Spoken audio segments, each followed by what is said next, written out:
பிரிப்பியாட், Ukraine. 1986ல் இது ஒரு சொர்க்கம். 50,000 மக்கள் வாழ்ந்த அழகான நகரம். ஆனா இன்னைக்கு அது ஒரு பேய் நகரம். அங்க ஒரு மனுஷன் கூட இல்ல. குழந்தைங்க விளையாடின பொம்மை அப்படியே கிடக்கு. ஸ்கூல் புக்ஸ் அப்படியே இருக்கு. சாப்பிட்ட தட்டு அப்படியே இருக்கு. எல்லாரும் ஒரே ராத்திரியில ஓடி போயிட்டாங்க. ஏன்? பக்கத்துல இருந்த அணுமின் நிலையம் ஒரு எரிமலை மாதிரி வெடிச்சது. அது வெளியிட்ட விஷம் ஹிரோஷிமா குண்டு வெடிச்சதை விட 400 மடங்கு அதிகம். ஏப்ரல் 26, 1986 அதிகாலை 1 மணி.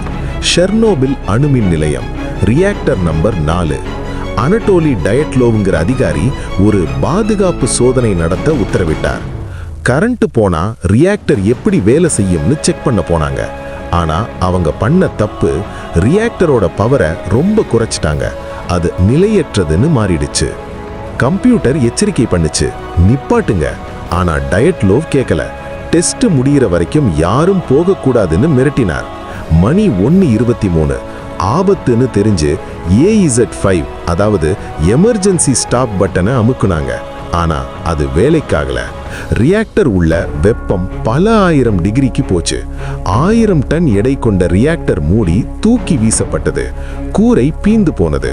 உள்ள இருந்த கிராஃபைட் தீப்பிடிச்சது. வானத்துல ஒரு அழகான நீல நிற ஒளி தெரிஞ்சது. மக்கள் பால்கனியில நின்னு வேடிக்கை பார்த்தாங்க. அவங்களுக்கு தெரியாது, அவங்க சுவாசிக்கிறது மரண காற்றுன்னு. முதல்ல வந்தது தீயணைப்பு படை. வாசிலி இக்னடெங்கோங்கிற வீரர் தன் நண்பர்களோட தீயை அணைக்க போனார். அவங்களுக்கு அது சாதாரண தீ விபத்துன்னு தான் சொன்னாங்க. யாருக்கும் ரேடியேஷன் சூட் கொடுக்கல. அவங்க தரையில கிடந்த கருப்பு கற்களை கையால எடுத்து போட்டாங்க. அது யுரேனியத்தை விட ஆபத்தானது. கொஞ்ச நேரத்துல அவங்க தோல்ல இருந்து ரத்தம் வழிய ஆரம்பிச்சது. வாந்தி எடுத்தாங்க. அவங்க எல்லாரும் அடுத்த 2 வாரத்துல உடல் உருகி கொடூரமா இறந்தாங்க. சோவியத் அரசாங்கம் இதை வெளியே சொல்லாம மறைச்சது.